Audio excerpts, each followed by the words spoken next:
والسعة في الرزق والثقة في الدين، أو كما قال عليه الصلاة والسلام: خلاف پیغمبر کا سہرا گزید، خلاف پیغمبر کا سہرا گزید کہ ہرگز بمنزل نخواہد رسید۔ قابل سر احترام بزرگان محترم، امروز می خواہم کہ در خدمت شما برعنوان حب رسول و فضیلت سنت آن صلی اللہ علیہ وسلم چند کلمات بیان بکنم۔ بزرگان محترم، خداوند کریم برما و شما و تمام مخلوقات نعمتهای پیش بها بس از قطرهای دارا و درهای سحرا و برگهای شجر عطا کرده است، نتوانیم که احاطه بکنیم و از نعمتها نعمت بزرگترین است که وی مارا در امت محمدیہ صلی اللہ علیہ وسلم آفریده است۔ بجهت ای برما لازم و ضروری است کہ حب پیغمبر در قلبها راسخ بکنیم، چنانچہ علامہ سعدی رحمت اللہ علیہ در شان مصطفیٰ صلی اللہ علیہ وسلم گفت: ترا عز الاولاد تسکین بس، ثنائے تو طه و یاسین بس، خدایت ثنا گفت تجلیل کر، زمین کو سے قدر تو جبریل کر، بلند آسمان پیش قدرت خجل، تو مخلوق آدم روز آب و گل۔ بزرگان منش حب رسول در قلبهای صحابہ چه قدر بود کہ در سیرت آمد کہ پدر حضرت ابو بکر صدیق در زمانہ جاہلیت قبل از قبول کردن ایما پیغمبر را دشنام داد و گستاخی نمود، بار ابو بکر صدیق رضی اللہ تعالی عنہ بروئے پدرش تماچا رسید، بعد چند سال رسول خدا را خبر کر، رسول اللہ پرسید کہ اے ابو بکر پدرے تورا چرا زدی؟ حضرت ابو بکر فرمود کہ یا رسول اللہ پدرم در شان شما گستاخی کرد و دشنام داد، من تحمل نہ کردم و بوقت آن بدست من شمشیر نہ بود و الا سر پدرم ازدن جدا کردمی۔ دوستان عزیزاں، باند شیر کہ در قلبهای صحابہ چه قدر حب نبی صلی اللہ علیہ وسلم بود، مثل اینا ہزارها قصہ های اصحاب رسول صلی اللہ علیہ وسلم در کتب های سیرت حسن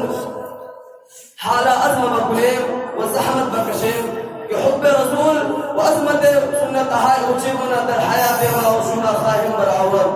زیرا کہ حب رسول حب خدا قرار دادا است، حب رسول شان مومن است، حب رسول صفت مسلمان است، حب رسول طریقہ نجات است، حب رسول سبب شفاعت است، حب رسول کمال ایمان است۔ بس علامت حب پیغمبر این کہ در قلبهای مسلمان طریقہ نبوی صلی اللہ علیہ وسلم و سنت های امیابند عاشق حقیقی است۔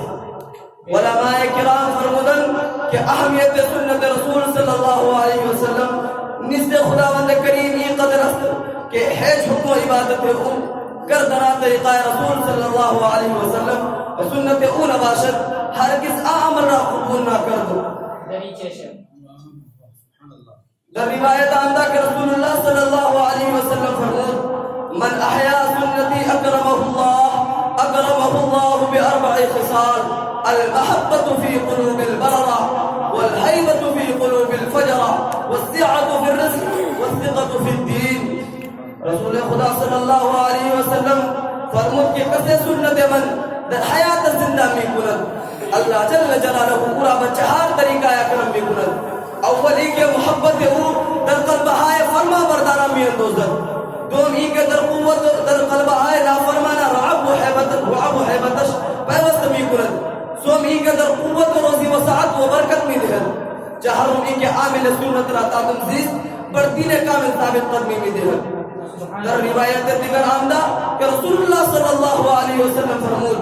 من تمسک بسنتی عند فساد امتی فلہ اجر 100 شہید۔ کہ آنکھ سے وقت بے دینی در امت و بر وقت فساد اوکر سنت من گرد، خداوند متعال ببرکت اتباع نبی صلی اللہ علیہ وسلم مثل اجر 100 شہید عطا می کنند۔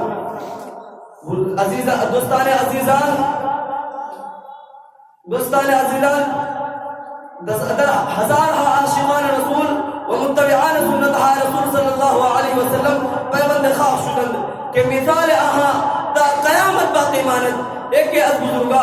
حضرت حاجی امداد اللہ مہاجر مکی رحمت اللہ علیہ عمر 70 سال بود در حالے کے دردہان شما دندہ ایک دندہ نبود ولے مسواک استعمال کردہ بود با احتمام بعد پرسی کیا خاجہ چرا مسواک بھی کنید کہ دردہان شما دندہ نیستن فرمود کہ اے برادر من مسواک برائے دندہ استعمال نہیں کنم بل بنیت اتباع سنت پیغمبر صلی اللہ علیہ وسلم استعمال نہیں کنم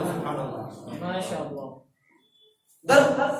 سنت اتباع رسول صلی اللہ علیہ وسلم استعمال نہیں کنم دوستان عزیزان بآندے شیر کہ چہ قدر اتباع سنت بود علامہ سعدی رحمت اللہ علیہ گفت کہ مپندار سعدی کے راہ صفا تمارفت جز بر پہ مصطفیٰ میرے بزرگان محترم خداوند مارا و تمام انسانیت را تا قیامت برائے زندگی گزاردن نمونہ و پیشوا سرکار مدینہ قرار دار امروز بطر کے جہد رسول اللہ صلی اللہ علیہ وسلم بسے مسلمان طریقہ یہود و نصارہ و طریقہ دشمنان خدا و رسول اختیار میں کنن دریجہ بنا بری در حیات شاہ حیج آسائش و آرائش نبیلید نیز برکت و نصرت خداوندی و از بسیار نعمتها محروم حسن بس اکنو نیت بکنیم کہ ما و شما 100% برعمل سنت نبی صلی اللہ علیہ وسلم زحمت بکشیم خدا مارا بشرفی ہوئے وآخر دعوانا الحمدللہ رب العالمین